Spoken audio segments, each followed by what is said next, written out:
standard is pretty low.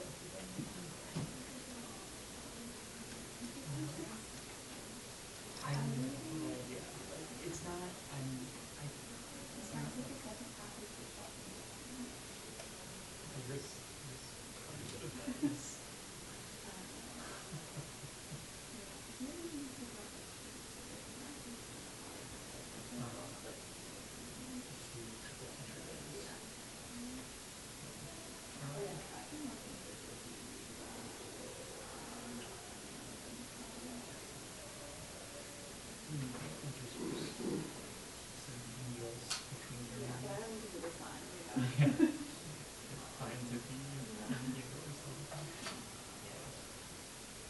Especially during the summer.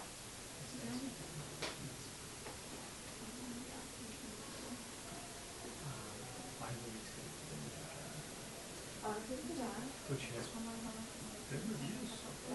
Yeah. Did you see Burger King?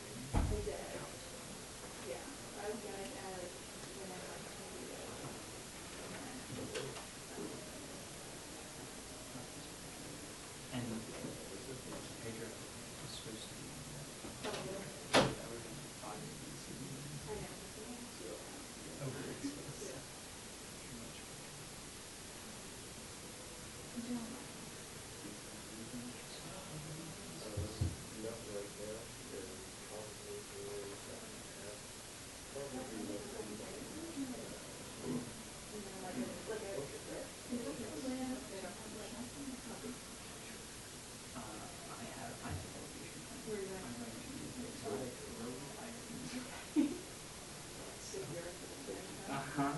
I know Rhode Island is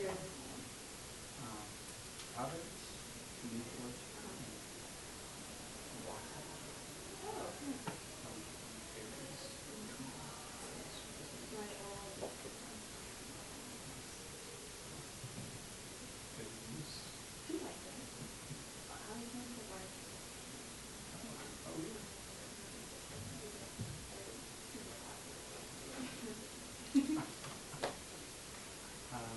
Yeah, I'll see. We'll see how it is. We definitely see East Coast destination days.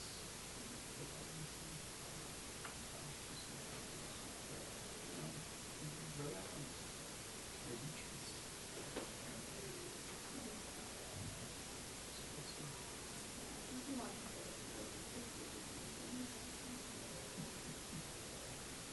That's fair. They're nice beaches.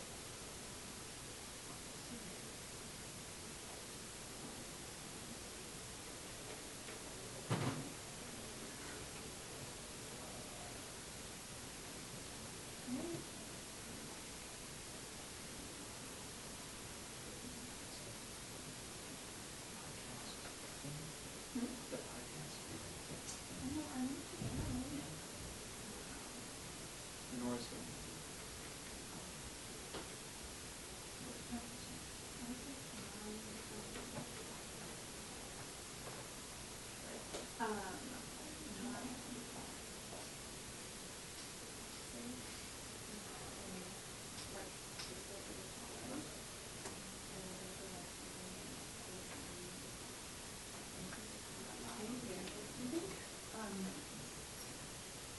There's one on the four speakers.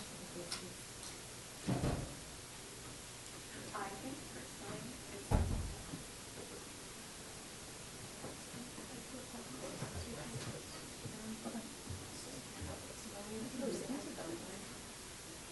No, it's like, yeah. That's my thought, but like obviously. He might have questions about other things instead. he might. I think there'll be questions on this topic first. He would really appreciate it. Yeah, of course.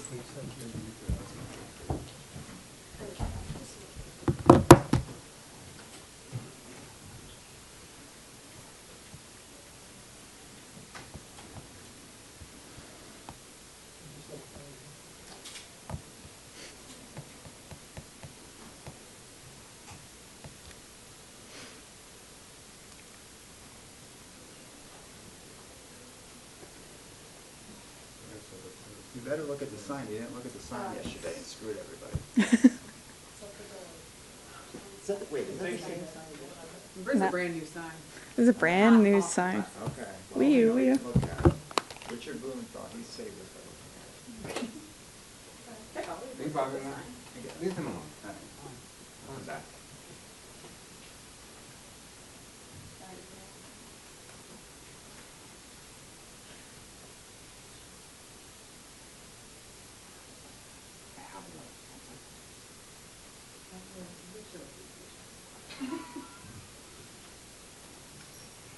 Think I want to get my kids field day tomorrow? Yeah.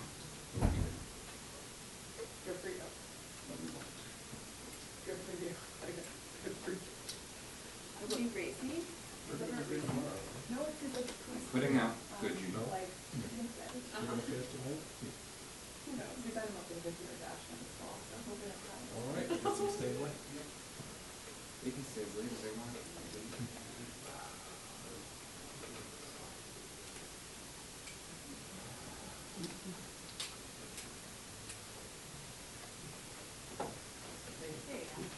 Well,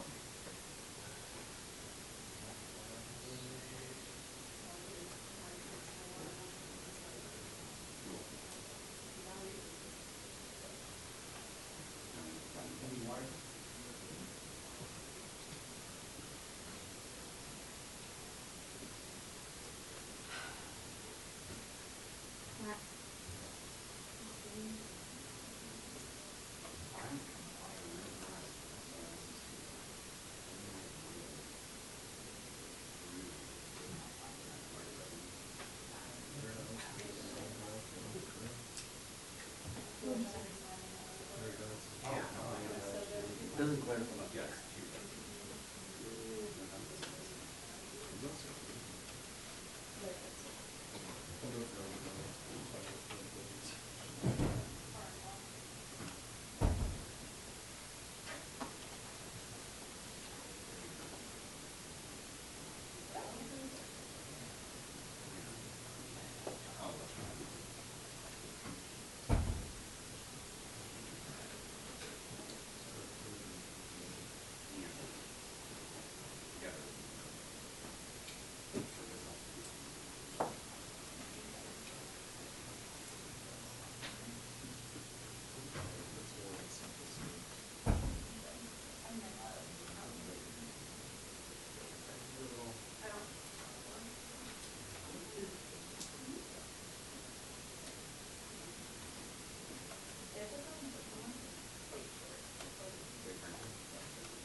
doesn't really help that he doesn't call him with any questions. He just like defers to the thing.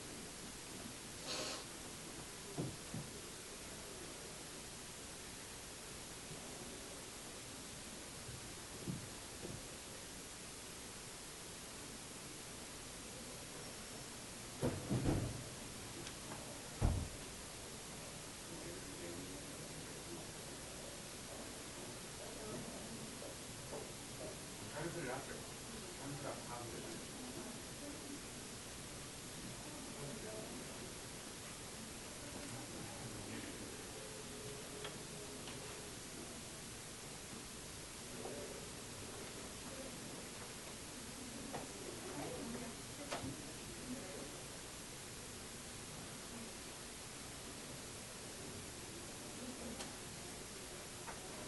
Let's see what's this. That's what that 300. Yeah. How about that center position? What? That's all set. I think the center position work for anything. Center, that was really back and forth in the center. That one. Oh, yeah. Yeah. Okay. Yeah, that works pretty good. Works okay. But it's the same as the background. Yeah, it's hard to It shoot. makes it complex files and files. Yeah, I thought it was hard to shoot. I had a good idea for the walking, but my thoughts just didn't have it. I was trying to walk, so I'm shooting it from the ground from the other side, not trying to like frame it up between two things. And basically came in like a couple feet more I predicted. I just couldn't cover it. That's what it said now. Yeah, the walk around it's tough. Always I mean, if you shoot it dead on, it's fine, but if you try to get clever with it and it doesn't work out.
Heads up.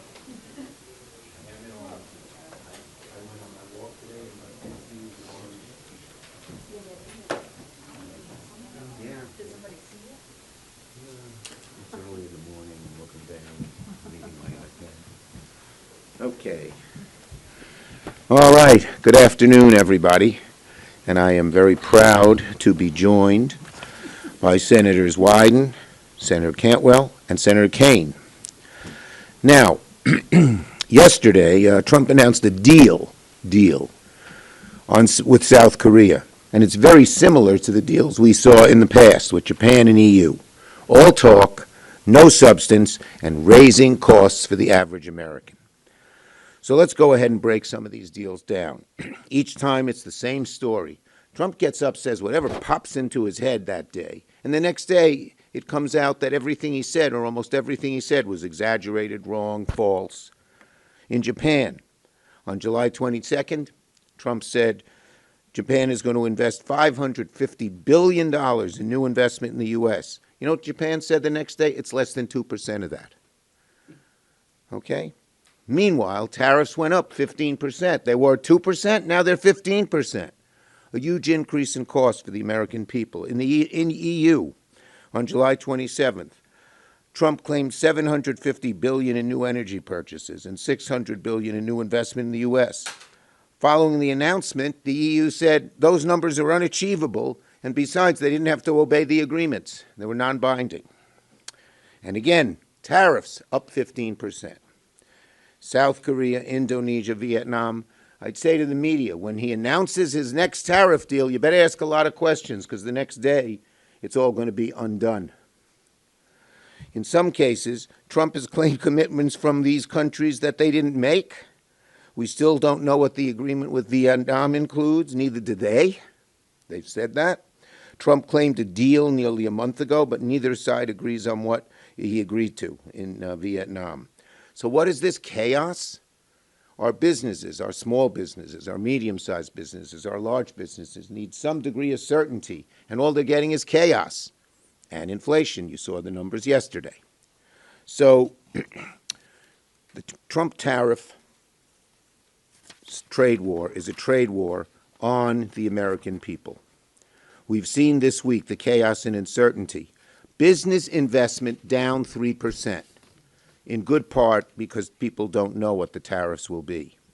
No one knows what's coming when Donald Trump has no plan, no strategy, and he's not honest about what he presents. But we do know one thing. Tariffs are up since Trump took office. Look at the price of goods. Leather, 40% higher.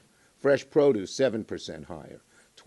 Cars, 12% higher. Computers and electronics, 18% higher.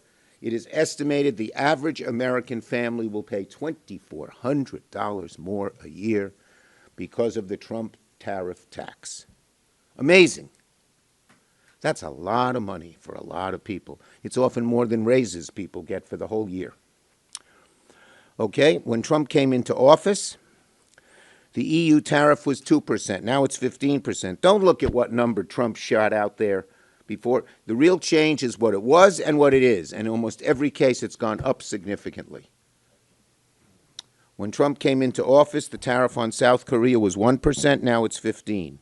When Trump came into office, the tariff on Japan was 1.5%. Now it's 10 times that. It's going to cost 500,000 jobs. Meanwhile, if there's one country that's benefited from all this chaos, it's China. Over the past few weeks, Trump has granted the Chinese government greater access to our advanced AI chips. A number of us worked to prevent those chips from being sold to China when Biden was president. They're vital to our national security. Trump's hitting the brakes on new restrictions on other sensitive tech exports to Chinese companies. We had restrictions. So, you know, our kids, our grandkids, and even us, we're going to suffer when China starts catching up and getting ahead of us on key industries like AI, where they can dominate many parts of the global economy and even the way of global thinking. So our national security should never be a bargaining chip, least of all when we're dealing with Beijing. The deals he's made lack transparency, accountability, means of enforcement, what trade barriers are being reduced, who's making sure the investments are real, and if there are investments flowing in, how are we ensuring the money's going to benefit the American people, not one of Trump's billionaire friends, which seems to be the MO of this administration. So this is a deal, all right. It's a raw deal for the American people. Senator Wyden. Thank you very much, Mr. Leader. And folks, because the leader has hit so many of the key issues, I've just got a couple of points that I want to make to supplement his good arguments. First of all, the reason your mortgage rates are high, the reason your grocery prices are high, Donald Trump is pretending to do something productive. That's what this is really all about. And with these agreements, and some of them I can tell you are not much more than a napkin with a few lines squiggled on it, are not opening up markets for our farmers and manufacturers. And on the Finance Committee, we take a special interest in following the money. And this Trump trade recipe is a recipe for corruption. All the details about these so-called agreements are hidden. Nobody knows about them. And in fact, often they get denounced by a so-called signer before they even get in the news media. This is a recipe for corruption. And I can tell you, on the Finance Committee, we're going to put a special focus in the days ahead on how Donald Trump and people around him could be personally profiting from some of these negotiations and some of these agreements. And we'll save that for another day. Thank you, Leader. Thank you, Senator Wyden. Senator Cantwell. Well, thank you, Leader Schumer, for bringing us together on this critical topic. First, the United States Senate should not be hearing about trade or tariff policies and developments by watching cable TV. The administration officials should be telling the Congress exactly what these proposals are. This is serious business with broad economic consequences and affecting all our constituents. The Congress needs to see the fine print on what these deals really mean. The Trump tariffs will increase prices on the American consumers, as we see here.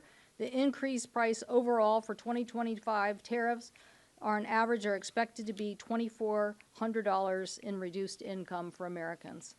The Seattle Times had an article this morning that ground beef was selling for $14.49 a pound.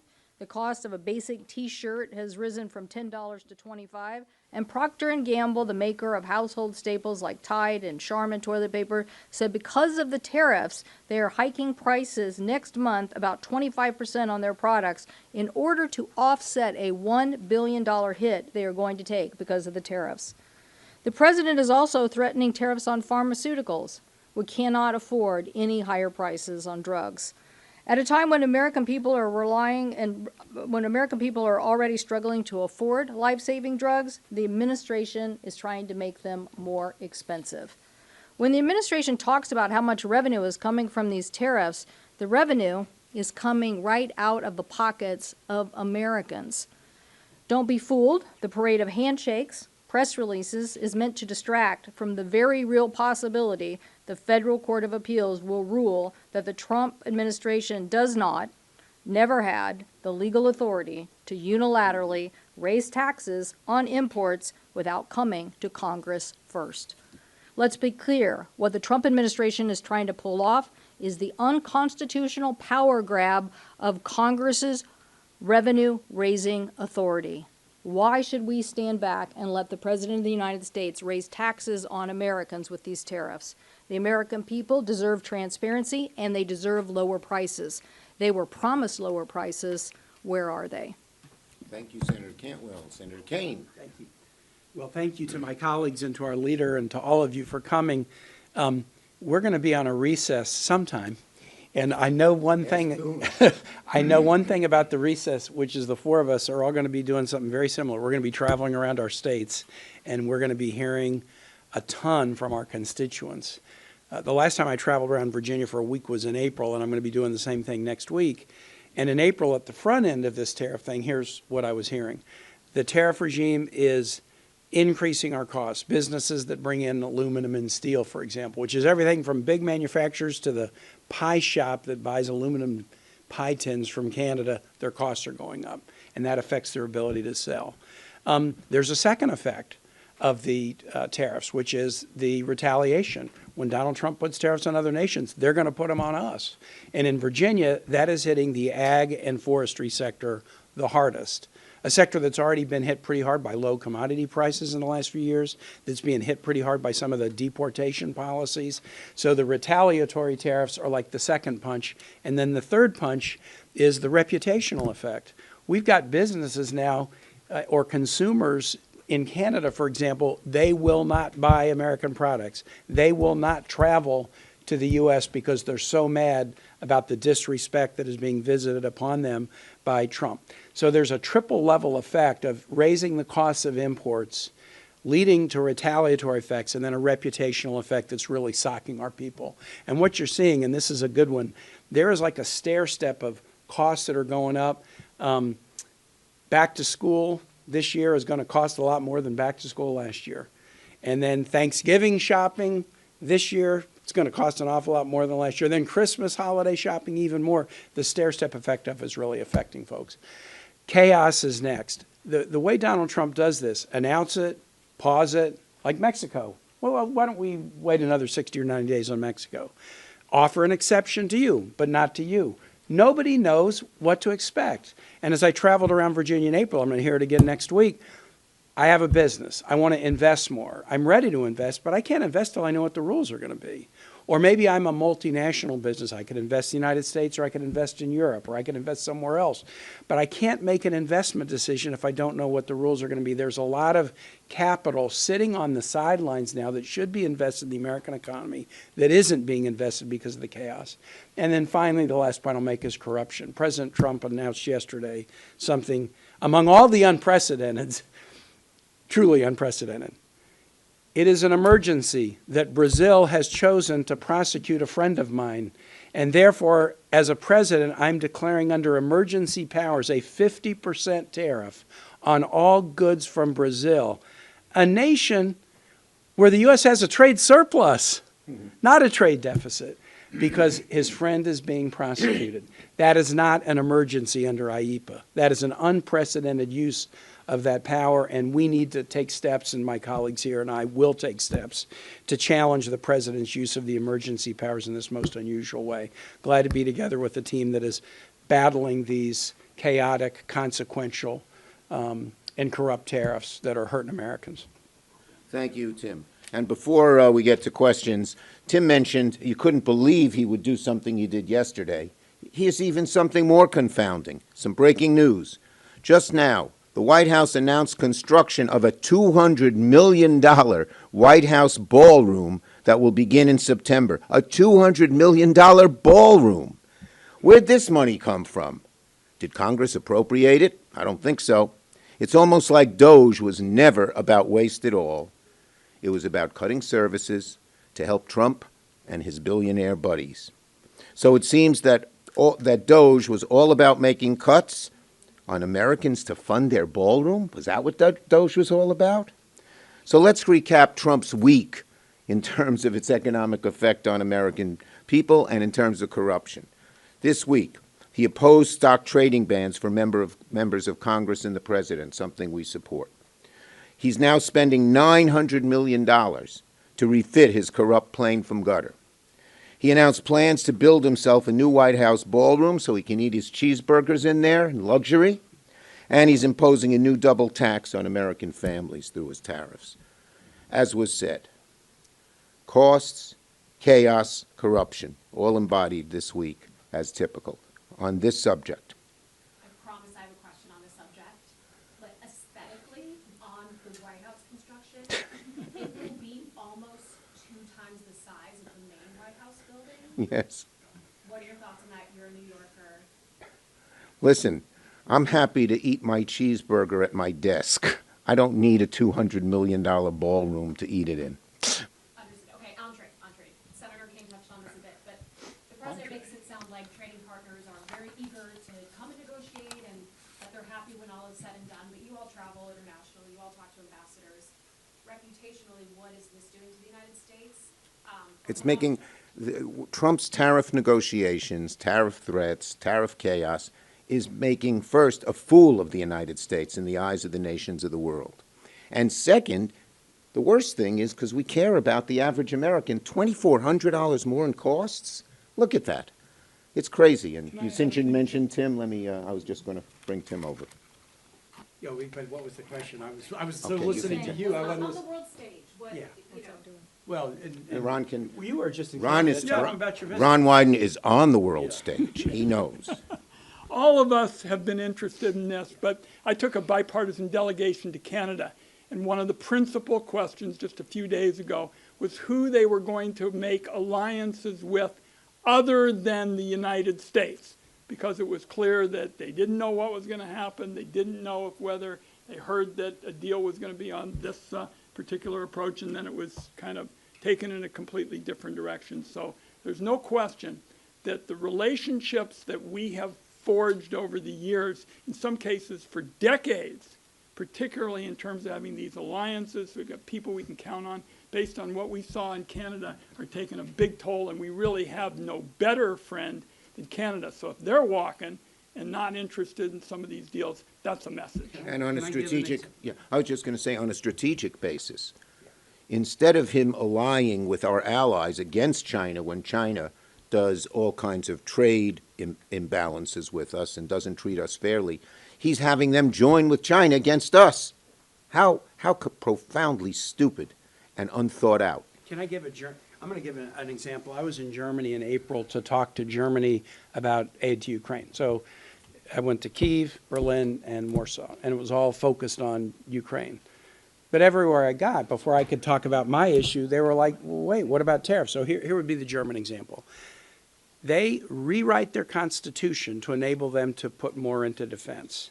They elect a new government that's probably the most pro-U.S. government that they've had in Germany for a very long while. And the government that's elected, the new chancellor, has a mandate, and that's jumpstart the German economy that's been in the doldrums since 2019. So you're meeting with the new government. It's like, we are your friends. We are together with you in Ukraine. We want to put in more. We're pro-U.S. We just got elected with a mandate. You are the biggest obstacle standing in the way of us and the mandate we just got from the German people, because the tariffs are going to hurt this German export economy so badly. So as Chuck said, these are punishing our allies more than our adversaries, and sometimes they're even punishing Americans more than our allies. The president cuts a deal to put a 15% tariff on Japanese products. Toyota stock goes up by 8%. Why? Because even at 15%, it is now cheaper to buy a Japanese vehicle in the United States than one made in America with a lot of content from Canada and Mexico. So we're hurting allies for adversaries, and we're hurting ourselves to the advantage of others. It makes no sense. We're hurting our own countries. Ford announced a $2 billion loss in good part because of the tariffs. Yes. My question is related to what you just said, which is you've had two IEPA votes. One passed, one probably would have passed if White House and McConnell had been. Would have passed. But at any rate, my question is, given these earnings reports that we're having, and given that the deals have resulted in substantially higher tariffs, do you think that there could be movement among Republicans so that you could get a veto-proof majority, which of course you would need to actually end the IEPA tariffs if the courts do not? Well, I'll call on Maria for a minute, because she had a bill to put it back in Congress where it was, and I think 7 Republicans joined it. Yeah. Maria. Well, and also if you could touch on section 338 and 122 in case IEPA is overturned in the courts, is there something Congress should do about these other archaic? Well, the courts are looking at these issues now, and the lower court, as you can see, basically said there was nothing in what the president was trying to say from emergency perspective, and we don't think he's following the law as it relates to 301 or any of these. When you do tariffs like this, you have to have detailed economic analysis of the damage and the cause, and then make a point, because trade is about world trade rules and order, not about just making something up, whoever's president. I mean, that's what distinguished, even back in England, they were like, no, we're not giving this power to the king, because people realized in the founding of our country that that's a dangerous thing to have a king or a president have this ability, because it is basically a tax. So they wanted to have a legislative body do this. So I think that they have not proven their use of these tariffs in any of the, I know they think, you know, that Secretary Lutnick said he could fall back on 301, but you really have to have a very detailed case on 301. So listen, I represent 2 big companies in the state of Washington, Boeing and Microsoft, who just had great earnings reports. Why did they have great earnings reports? Because they're investing in next generation technology and they're selling into a global market. Okay, the president is proposing a contraction of us doing that. He's not proposing, he's cutting all the science and R&D. He's cutting all the things that said come to the United States and make these things. And as my colleagues just mentioned, he's making all our allies mad. So they're thinking, well, how do I counter the United States? Instead of saying, this is a global market, lots of opportunity. How are we going to reach those markets? How can we get our products into those markets? And so the cost on the American consumer, and I think the president thinks, oh, well, somehow they'll come back. You might force some elements to come back, but at what cost? And the growth that we've had in a global expansion is 95% of consumers live outside the United States. The United States should be attracting the best and brightest, making the best products, and selling that on a global stage, not this contraction. And do you think you can get more Republicans on board to check these powers? Well, so yes, I do, because my Republican colleagues have said, let's see the deals. And now, while there's a lot of trumpeting of these deals, So to speak. they are handshake deals. You know, the Wall Street Journal called them willy-nilly. I just think they don't represent the scope of what my colleagues, when you think about the first Trump administration and what happened with China, where they didn't follow through anyway, and our farmers were hurt, and then they came to Congress and said, you cough up the money to make our farmers whole, which taxpayers ended up doing, is not what I think my Republican colleagues have in mind. So I think as these details of these deals become clearer to them, I think you probably will hear more from them. Okay. Yes, ma'am. On the topic of unprecedented, because you mentioned that word, it is unprecedented that some Republicans are saying they want to go nuclear on changing the Senate rules, but others I talked to want to do this in a bipartisan manner. Tillis, for example, mentioned working with Democrats. Are you supportive of doing that? We certainly want to work in a bipartisan manner. First, remember, we're staying here, not because of us, but because John Thune wants us to stay here. Second, we are exchanging paper and conversations to try and come up with a bipartisan agreement. Last one. Yeah, one of the things that you guys are working on in a bipartisan way so far is appropriations. Yes. You know, we had a very messy long-term CR in March. You took a lot of heat by deciding a shutdown would have been worse for Democrats than what you ended up signing on to allowing.